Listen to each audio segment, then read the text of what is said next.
What's up, everybody? Michael Govier, the host of the Hey, it's Enrico Palazzo Fantasy Baseball Podcast. This is the Power Half Hour, Palazzo Prospects Power Half Hour with Phil Goyette. He's right there. It's Palazzo Podcast on Twitter and all standard social medias. Sub our YouTube channel right here. Let's get the following going for 2022. Palazzo Podcast, 2 L's, 2 Z's. Utah, give me 2. Phil Goyette, the prospect guru. There it is. Sub, yes. Sub. Weasel. Phil, you are the prospect guru of the Palazzo Podcast Power Prospects Half Hour. Yeah. How you doing? Good, brother. Good. Lots of excitement this week in the baseball universe. Go Tigers. Insanity. The Baez news was actually breaking as I was waking up this morning. But I'm in the future. So that's right. They were working on it until 4 a.m. or something. I saw somewhere today. So yeah, they worked really hard. Look at little Avila get the job done. Good job, buddy. Hey, get in there, Al. So So I'll ask you the same question I asked last week. Now that the Tigers are doing stuff, do you think we see Torkelson sooner rather than later this year? Ooh, but I know deja vu. Boy, it feels like a familiar question that you've asked me. And yes, I suppose I think we're both kind of on the right track here. They didn't spend the money for Correa, but they did spend money, still $140 million for Javi Baez. So El Mago is going to be the man at shortstop. His defense is still pretty good, right? That's cool. And yeah, definitely. Maybe Spencer plays third and they trust him at third because Javi's there to kind of pick him up at short. What do you think of that? Like, does he have the range to cover Torkelson at third? I don't know. Maybe. It seems like a huge experiment that you don't really want to try. I guess if you're a team, you're going to try it out, go for it as the Tigers. But I don't know, man. It's like asking too much of Baez, I think, to cover that. Yeah. It's a bit of an excessive move. Well, look, put Torkelson at first and DH and let him learn under Miggy. And I think I just wanted to see him up as soon as the season starts, which probably isn't going to happen. That's just my Pollyanna approach that he's so good, he's going to play right away. So he's so good. Go Tigers. Matt Williams says, good afternoon, or whatever time it is for Phil. That would be 11 o'clock for Phil. 10-ish. So, it's 10, 5 hours. Shit. 10:03. Yeah, it changes. So we don't do daylight savings the same weekend that you guys do. So there is a period where it's like 4 hours, and then it's 5, and then it's all over. Well, yeah. So we do the show every Monday or Tuesday, depending what happens in the world. Sometimes people have to go dog sitting and take dogs home, and things get busy, and you have to take them to the vet. And they're your mom's dog, and you don't necessarily want to do it, but you do it anyways. And we try to do it on Mondays, but we do it every week, once a week, right here on the Palazzo Podcast YouTube channel, and it's on our podcast feed for those of you listening in the podcast form. Hello. Good to have you here. So hello. Spencer Torkelson might not come up, probably not. I don't see that happening much sooner. It doesn't change for Riley Green. There were some other moves, though, beyond the Javi Baez signing. And real quick on the Javi Baez signing, because this is not a full-on Palazzo Podcast episode.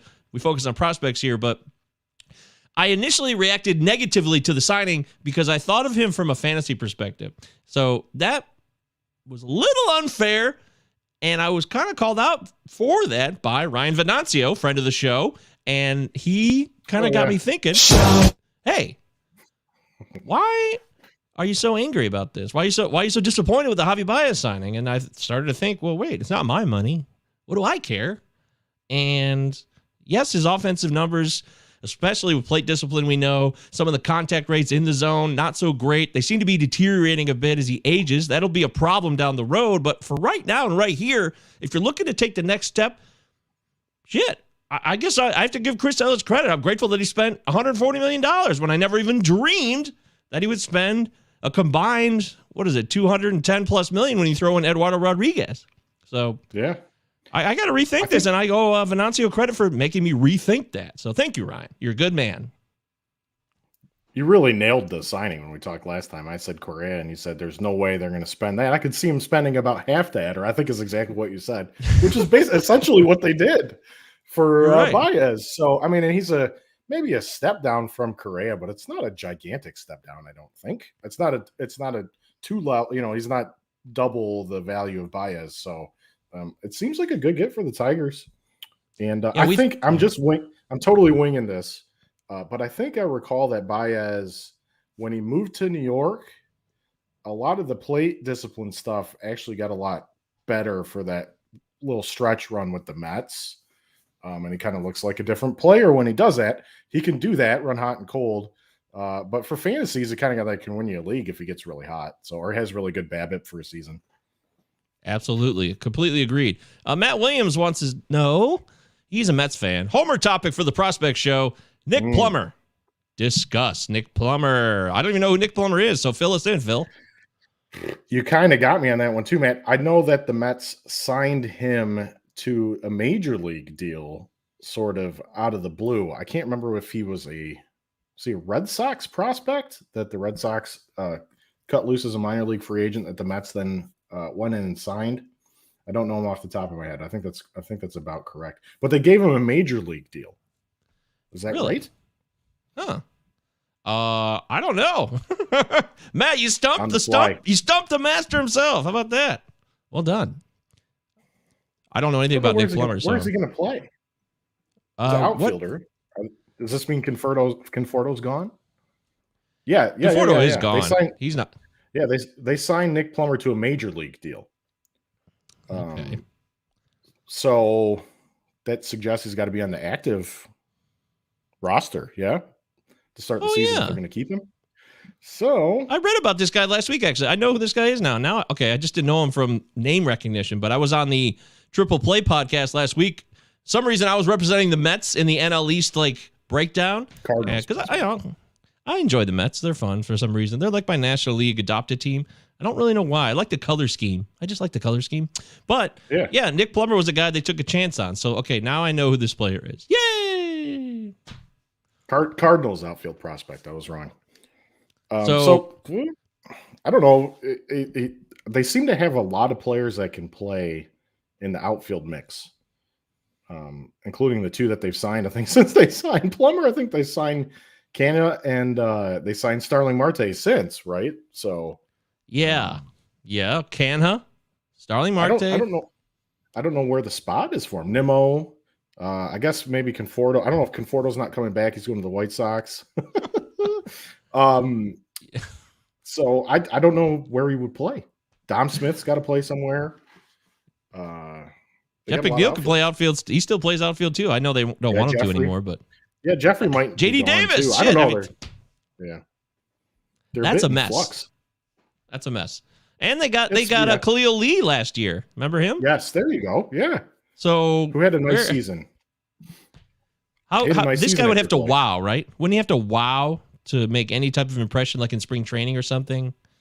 Yeah, but if they have him on the major league deal, maybe they view him as like a fourth outfield guy that can lock the spot down, and they'll just give him sporadic playing time or something. So, okay, well, he was a former number 23 overall pick in 2015. He's a first round pick, and the Cardinals let him go instead of opting to keep him on the 40-man roster, and that's how it goes. So.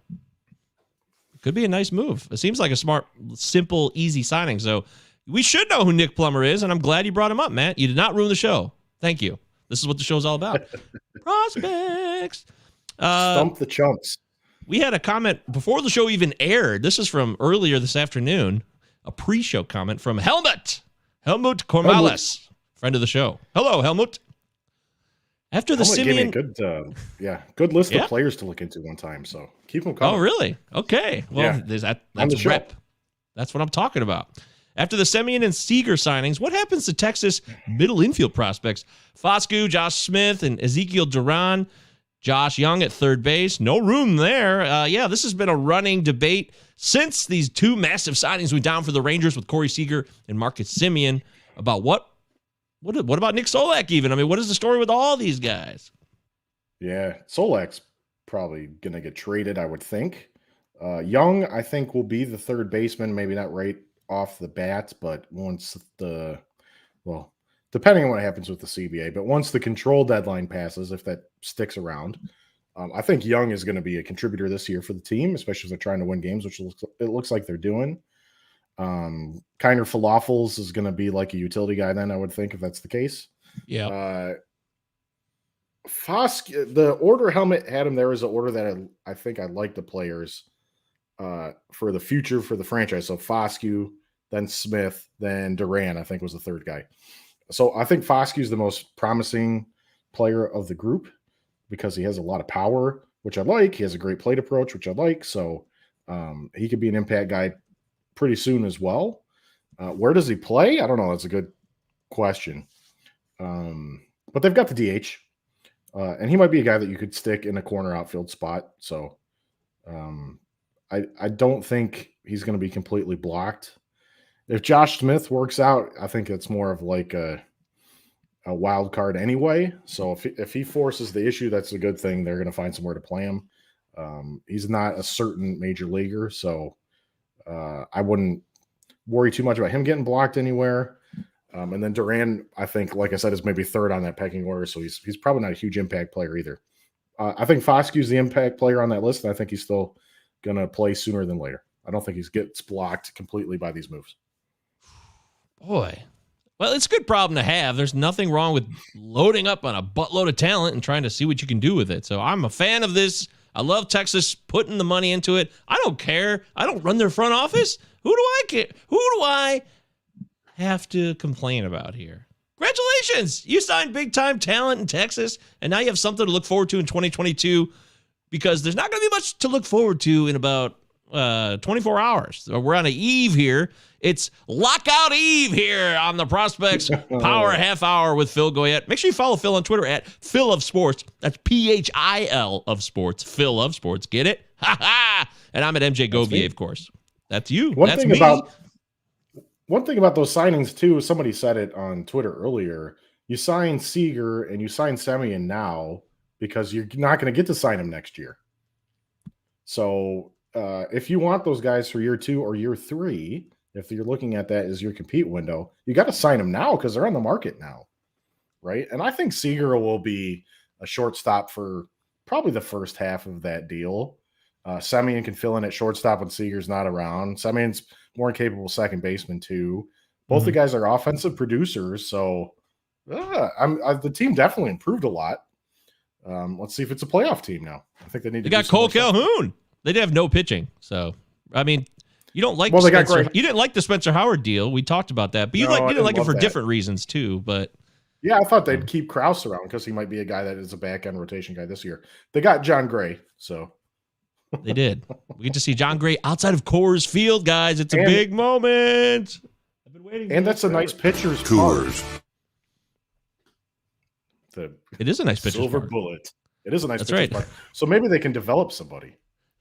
Dave McDonald's here. He says, God damn it, Matt, shut up. Okay, well, that's a little harsh, Dave. I feel like we can be a little more accommodating. We like having people in the live chat. Thank you for joining us here. You can ask any questions you want of our prospects, and even if we don't know right away, we'll do our best to do an instant research update. But usually Phil knows everybody. He really does. He knows his stuff. Jasper's here, too. Hello, Jasper. Good to see you, my friend. Always a regular here Jasper. On the Prospects Power Half Hour. So if there's no other questions in that realm, let's dive into some of the moves that are made. The Marlins-Pittsburgh deal. Jacob Stallings, veteran catcher, although a late blooming veteran catcher, is in Miami now. And they got a bunch of catchers, by the way. Do you remember late in the season this past year, they had like 4 catchers on the roster when they expanded the rosters a little bit? They had some guy named Nick something, I think. They had Alfaro running around in the outfield. Yeah, I mean, they had a bunch of dudes, so everyone's saying, at least the people I talked to, said, hey, Jacob Stallings is going to really help the pitching staff. That's good for the young developing pitchers in Miami, which could be true, although he wasn't that great if you look at the defensive numbers and the metrics related to frame rate and all that stuff. But let's talk about Zach Thompson going to Pittsburgh, Kyle Nicholas, Connor Scott. Those are just flyers, like maybe they'll pan out, but Zach Thompson is the centerpiece? Yes. And Thompson should be, like, for fantasy, we should know him for the upcoming year because he's probably going to pitch in the rotation. I think he'll be like the Pirates' 5th starter potentially out of the spring. And he had a really nice rookie debut season. He was a White Sox cast-off. I don't know what the org was thinking getting rid of him, but they didn't have anywhere to use him apparently. And he kind of showed him. So I think Thompson could be a back-end guy for Pittsburgh. I think that Kyle Nicholas is interesting because he can touch 100 with the fastball, which even though guys are throwing harder and harder, that still doesn't grow on trees, right? So he might not work out as a starter, but he does have the fastball to work in relief. So that could be a valuable piece for the club. For fantasy, we probably only need to know about him if he does wind up starting, but it's not out of the question that he can do it. He comes out of Ball State University, which has produced some major league pitching prospects the last few years. So it's a college to watch for some good. They Ball pump out State? some pretty good pitchers. Yeah, Ball State in Indiana. Dre Jameson is a prospect in the Diamondback system, also really hard thrower. I think he touches 100 as well. So they've put out some really nice pitchers. So Nicholas could be a reliever. Maybe if he develops a lot, can turn into a starter. And then Connor Scott is like the lotto ticket here. So he was a first round pick. He always gets comped to Kyle Tucker of the Astros because they went to the same high school. And they're both tall, kind of lanky, left-handed bats that can play center field, athletic. So they have a lot of similarities. I don't think he's going to be a Kyle Tucker hitter. I think the Pirates will be doing backflips if that's the case. But he really does have that kind of upside. He's a great athlete. He's got a really nice left-handed swing. He's athletic enough to play center field. So for the type of move that the Pirates did, I don't think Jacob Stallings. Yeah. I just don't think very highly of Jacob Stallings. Nothing personal, Jacob. As a man, I don't know you, but yeah. And then they went and signed Roberto Perez today from Cleveland. Hey, all right, way to go. Ben Cherington's on a roll. He might be just as good, if not a better defensive catcher than Stallings. A lot of White Sox fans were hoping, because we've seen a lot of Perez the last couple of years, that the White Sox might actually sign him as a backup catcher. Great defender and has a little pop too. So yeah, it's not a huge drop off. And then they got 3 lotto tickets on top of it. So Helmut says, thanks, guys. Sucks to hear as a Smith and Duran owner. Yeah, if you're rostering those players, you're probably not thrilled to hear what Phil had to say, but Phil will never, ever lie to you. Even if he doesn't want to tell you the truth, he will, because he knows that's all he can do. He has to be honest Phil Goyette. That's what they know him as in Ireland. And I definitely like both those players. I was happy that Smith got traded from the Yankees to the Rangers, thinking there would maybe be some more opportunity for him in that middle infield situation. I didn't foresee this happening. And like I said, I just think Foskew's the guy out of that 3. So if you can get Foskew, Helmet, try and get him. Dave wants to know, do you have a favorite Cleveland prospect that you like to share? Maybe somebody, even if it's your favorite, who everyone knows. It doesn't have to be anyone discreet. Junior San Quintin, who we've talked about on the show before. That's my boy. Oh, yeah. That's power hitting shortstop, Junior San Quintin, who he still hasn't put it all together, but there's a lot of potential there in that bat. I still think so. I still believe. But George Valera is their impact guy. And then, of course, they're Cleveland, so they have like a million pitchers. They have 2 Logan's Allen. But the more recent Logan Allen draftee had a great season. I think he's Logan T. Allen, if that's correct. He had a great season last year. He could be a rotation guy maybe next, not in 2022, but 2023 for Cleveland. So, yeah, Cleveland's got a lot of arm talent. And then they tend to have a ton of these like switch hitting middle infield types. Like they got Jose Ramirez, they have like 10 of those profile in their system. Guys like not that they're going to be as good as Jose Ramirez, but same vibe. What about this guy? Yeah, John Kensey Noel. He had an awesome year last year. Really popped. That's a sweet name. John Kensey Noel. What a badass name. See, I love doing the show because I get to learn too. I love prospects. I love dynasty, but I don't know everything, and I admit that freely. That's why Phil is our prospects guru and the go-to guy on the Palazzo Prospects Power Half Hour. It's such a long name. It's so dumb. Why do I do this to myself? Dave says, yeah, Noel is the popular up-and-comer. Ooh, popular, trendy. And the guy I just picked in the dynasty mock that we're doing, I just picked Bobby Bradley, so he's not technically a prospect, but he's a younger first baseman.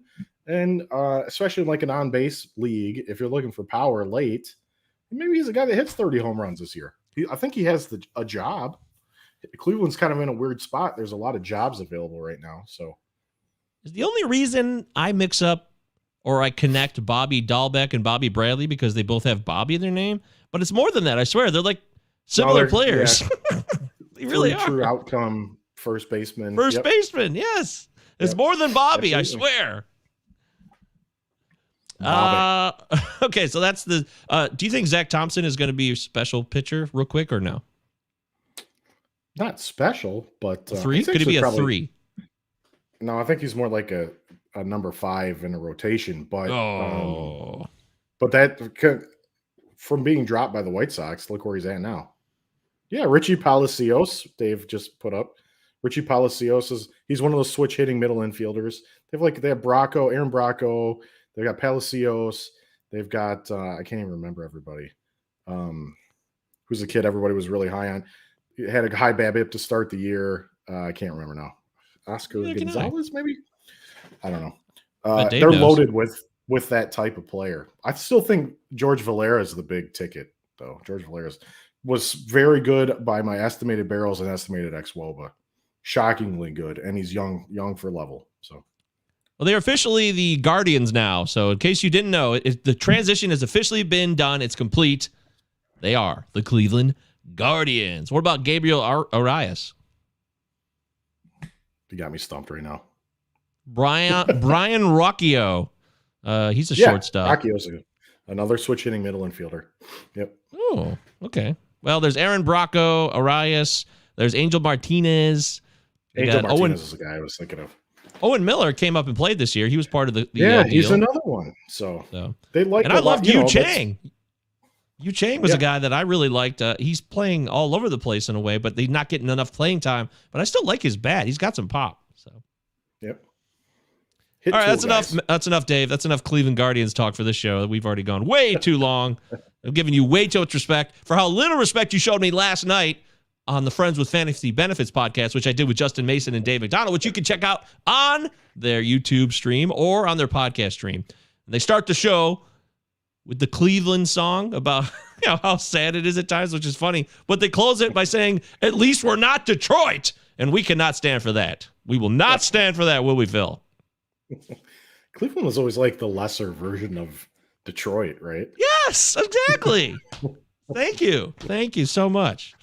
The mistake by the Malake.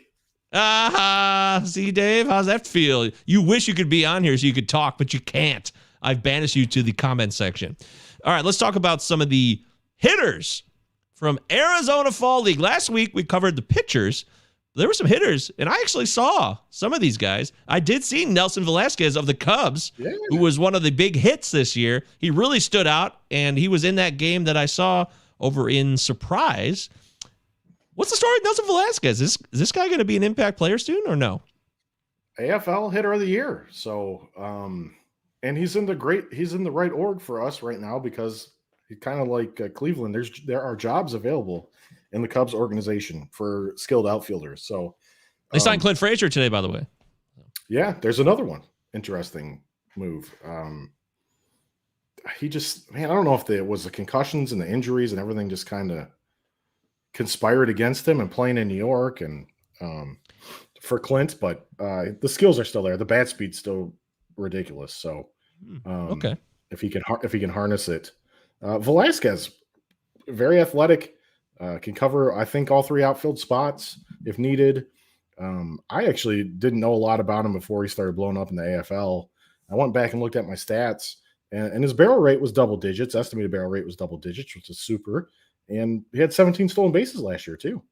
So there seems like some real fantasy potential there for Nelson Velasquez, who you can probably get on a flyer this offseason. So very cool. Yeah, that's a great call. But speaking of great calls, you deserve a ton of credit. On this show, we're talking about Juan Yepez. Going back to the summertime, before he took off in the Arizona Fall League this year, you were touting him as the next big deal, that he was going to be a legit prospect for the Cardinals. And he went out and showed everybody what you'd already been mentioning. So going forward, henceforth, everyone should always think of Phil Goyette whenever you hear Juan Yepez's name. Give Juan Yepez credit first, then give Phil Goyette credit right after that. Well done, sir. Juan Yepez can hit. I said it. I've been saying it all season. He's really a hitter. The power took another step forward this year. He's probably got to play first base, although they did have him running around in left field a little bit in the AFL, I think. So we really need the DH. We really need the NL DH. It's going to happen. I think so too. But I think I think we're good to go. On this CBA deadline eve, the DH. Mark it down now. Spooky. It's going to be depressing, and they're going to be locked out until, hell, it could be March even. I'm hoping it'll be mid-February, but it'll probably go on beyond that. But people do get greedy, and money starts going away, and people get anxious, so maybe we'll get it sooner than later. Why not, have an optimistic view of an absolute shit show of a situation? Matt says, Brett Beatty is a hitting machine. He could be up in June. He crushed AFL early. Agree. Yeah, agree all the way. When the Mets picked him, he was old. He was like an old prep prospect. And there's been research that the younger you are as a prospect, the better your chances are of being both a major leaguer and an impact prospect. So people built that into their models when they draft players. And so there was some criticism of the Mets for taking Beatty because he was older. But I think that looks pretty foolish now. Yeah. Yeah, I'm with Matt. He can really crush. And third baseman too. So JJ Bliday, people have been ripping on him recently. Not ripping, but they've been saying, he might not live up to the hype. But, he looked okay in AFL. He showed some promise again. There's hope. He looked like he could still do what people expected him to do. Are you still on board? Yeah, he looked like a changed player a little bit in the AFL, and he did make changes. He talked about some swing changes he made. I think one thing he said he was focusing on was keeping his head quieter throughout his swing, and if you watch kind of before and after clips, you can see it. His head's moving less, quieter, kind of like a golfer, where you want to keep your head movement to a minimum. So he's always been he's going to get on base. He's going to make enough contact. He's going to hit for some power. He's going to be solid defensively. I've always said he's a little vanilla for fantasy purposes, which I don't love, like a Nick Markakis type compiler maybe. But if the power took another step with the swing changes he's made and with the approach changes, then we got a kind of a whole different ball of wax with JJ Bliday. Nick Markakis doesn't inspire a lot of excitement, but he was a reliable player at times. So that's, it could be worse. Compiles. Yep. Yeah. Absolutely. You could be Pat Sheridan. I'd rather be Nick Markakis than Pat Sheridan, wouldn't you? Sure. I mean, Pat Sheridan was serviceable, but I think Nick Markakis had a better career. So that's off the top of my head, of course. We have nothing to back that up with. Pat Sheridan is a local reference for us Detroiters here. Go Tigers. In the 80s. He was a big part of some good teams back then. I believe he was in the original RBI baseball. I think he was one of the sprites. He's definitely on the that Tigers team, no doubt about it. Who the hell's Elijah Dunham? Should we care? Yeah, I think so. I didn't. Here's another guy that you kind of discover from watching stuff that happened in the AFL. He got picked by the Pirates initially, but didn't sign.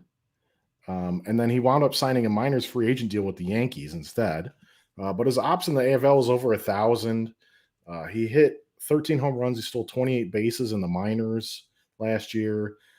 His estimated xWOBA was nice, 344. That's a little bit above average. His barrel estimate, 9.5% is solid. So he's a, extremely deep name that what the Yankees are backfilling their system with. Again, they always have guys. So I would keep my eye on Dunham next year. Ooh. Especially dynasty leaguers. My man. Okay, dynasty. We got a comment here. Elijah Dunham, exclamation point from Helmet. So that sounds like a good thing. Woo! Elijah Dunham! What about... Exciting. What about Nick Gonzalez? I mean, it's kind of obvious now. He's a really good hitter, and there's no debate about this at all. I actually want to ask you, though, would you rather have Austin Martin or Nick Gonzalez? Because in the draft, they both went near each other in that draft. If you had to do it again, who would you rather have? Nick Gonzalez. Okay. So I think we've broached this topic of conversation before. I just like Nick Gonzalez I think Nick Gonzalez has the better power upside. He has since college. The real question with him was whether those college stats were a mirage because he played at a smaller school in a weaker conference, but it doesn't look like it. So, and when Austin Martin got traded to the Twins, my comment was, "Oh, great! Now they have 2 Royce Lewises." So he's a lot like Royce Lewis, which isn't terrible, but for fantasy, there's no standout. There's no standout tool that you want to mine for. By the way, have you ever donated to Wikipedia when they ask you to? Mm-mm. No. Yeah. Just curious. It's a dictionary. Yeah, but if you ever use Wikipedia, every year or so, or every 6 months, they do these big drives where they hit you up with a pop-up ad that says, please give money. And I never have. And I feel like I kind of owe them because I've put a lot of time in Wikipedia over the years. I feel like I owe them at least one donation, like $5, Don't let them guilt you into it. Okay, last one. Pick any of these guys that we were going to talk about, but we got to go because it's only a half-hour show. So give me one last hitter from the AFL for the road. Gabriel Moreno was the guy that popped on the estimated barrels of like the very first time I ran them. So this would have been 2019, I believe. And now it sounds like he could be a starting catcher for the Blue Jays this year.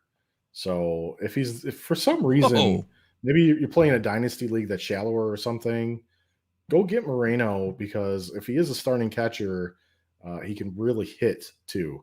And I got in the notes here, he's still 21 years old until February, and he could be starting major league games this year. So is Kirk not in the catcher plans anymore? He's been rumored to be in trade talks. Jansen and Moreno, the team so a lot of the trade rumors have Moreno in there, but the team is so high on him that they don't want to move him. That's kind of the current state of the catching situation. Jansen and Moreno are probably the 2 most likely they want to keep around, and so then Kirk becomes expendable. Kirk is also still very young. He's also very heavy, and he's 5'8", and he can hit. He can definitely hit, man, but there are issues with durability there, which are legit. All right, there it is. Phil Goyette has spoken. This is the Palazzo Podcast, Prospects Power Half Hour. It's been a pleasure doing it. We do it once a week, half hour or less, essentially. We got a lot of activity this week. Thanks for all the interaction from the live chat. Yeah, that was cool. It's fantastic. You guys make the show that much better. So next week we'll do it again. And until then, next time we see you, there'll be a lockout in full effect, y'all. And we wish you guys the best with all that. Oh, John Wilder says, following Phil on Twitter now. Great show. Great find. Yeah, thanks, John. Thank you, John. You're the man. Good to meet you. And that's a great way to go. We'll catch you guys next week. Bye-bye.